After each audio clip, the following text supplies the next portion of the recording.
നമ്മളൊക്കെ ദിവസവും പാട്ട് കേൾക്കുന്ന സ്പോട്ടിഫൈ, യൂട്യൂബ്, ആപ്പിൾ മ്യൂസിക് തുടങ്ങിയ മ്യൂസിക് പ്ലാറ്റ്ഫോമുകൾ വെറുപ്പും അപരമത വിദ്വേഷവും വിറ്റ് കോടികൾ ലാഭമുണ്ടാക്കുമെന്ന് പറഞ്ഞാൽ വിശ്വസിക്കുമോ?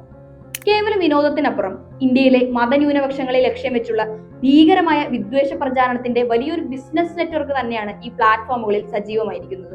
Spotify, YouTube, Apple music, Meta music library എന്നീ പ്ലാറ്റ്ഫോമുകളിലായി 523 തീവ്ര ഹിന്ദുത്വ വിദ്വേഷ ഗാനങ്ങളാണ് അപ്ലോഡ് ചെയ്തിട്ടുള്ളത്. ഈ പാട്ടുകളിൽ പകുതിയോളം മുസ്ലിങ്ങൾക്ക് നേരെ പരസ്യമായി അക്രമത്തിന് ആഹ്വാനം ചെയ്യുന്നവയാണ്.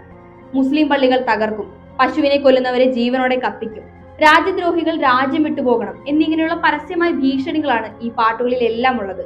ഈ പ്ലാറ്റ്ഫോമുകളുടെ കമ്മ്യൂണിറ്റി ഗൈഡ് ലൈൻസ് മറികടക്കാൻ പ്രത്യേക കോഡ് വാക്കുകളും ഇവർ ഉപയോഗിക്കുന്നുണ്ട്. യൂട്യൂബ് പോലെയുള്ള പ്ലാറ്റ്ഫോമുകൾക്ക് കമ്മ്യൂണിറ്റി സ്റ്റാൻഡേർഡ്സ് ഉണ്ടെങ്കിലും ഈ നിയമങ്ങളെല്ലാം കാറ്റിൽ പറത്തിക്കൊണ്ടാണ് ഇത്തരം പാട്ടുകൾ സ്ട്രീം ചെയ്യപ്പെടുന്നത്. എന്നിട്ടും വെറുപ്പ് കഴിയുന്ന ഈ പാട്ടുകാർക്ക് അവിടെ തുടരാൻ സാധിക്കുന്നത് എന്തുകൊണ്ടാണ്? ഈ വിദ്വേഷ പ്രചാരണത്തിലൂടെ മെറ്റയും യൂട്യൂബും അടക്കമുള്ള കോർപ്പറേറ്റുകൾക്ക് വലിയ ലാഭം കൊയ്യാൻ സാധിക്കുന്നത് കൊണ്ട് തന്നെ. വൻതോതിലുള്ള പരസ്യവും കിട്ടുന്നുണ്ട് ഈ പാട്ടുകൾക്ക്. ഈ 523 പാട്ടുകളിലായി 103 മുൻനിര ബ്രാൻഡുകളുടെ പരസ്യങ്ങൾ പ്രത്യക്ഷപ്പെട്ടിട്ടുണ്ട്. പരസ്യദാതാക്കളിൽ ChatGPT, ഗൂഗിളിന്റെ നോട്ട്ബുക്ക് എല്ലാം, Amazon Prime, Adobe, Dell, Levi's, Kellogg's, Flipkart എന്നിവരും ഉൾപ്പെടുന്നു.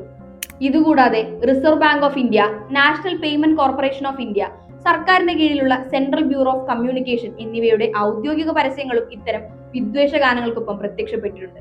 Centre for the study of organised hate എന്ന സംഘടനയുടെ പഠനത്തിലാണ് ഇക്കാര്യങ്ങൾ പറയുന്നത്. എന്താണ് ഇതിന് പരിഹാരം? പാട്ടുകൾ പോലും വെറുപ്പിന്റെ പ്രചാരണ വേദിയാകുമ്പോൾ നമുക്ക് എന്ത് ചെയ്യാൻ സാധിക്കും? നമുക്ക് എങ്ങനെയൊക്കെ ഈ വിദ്വേഷ വിപണിയെ പ്രതിരോധിക്കാം? വിശദമായ ലേഖനം OBCയുടെ വെബ്സൈറ്റിലുണ്ട്. വെറുപ്പിന്റെ സംഗീത വിപണി എന്ന ഈ റിപ്പോർട്ടുമായി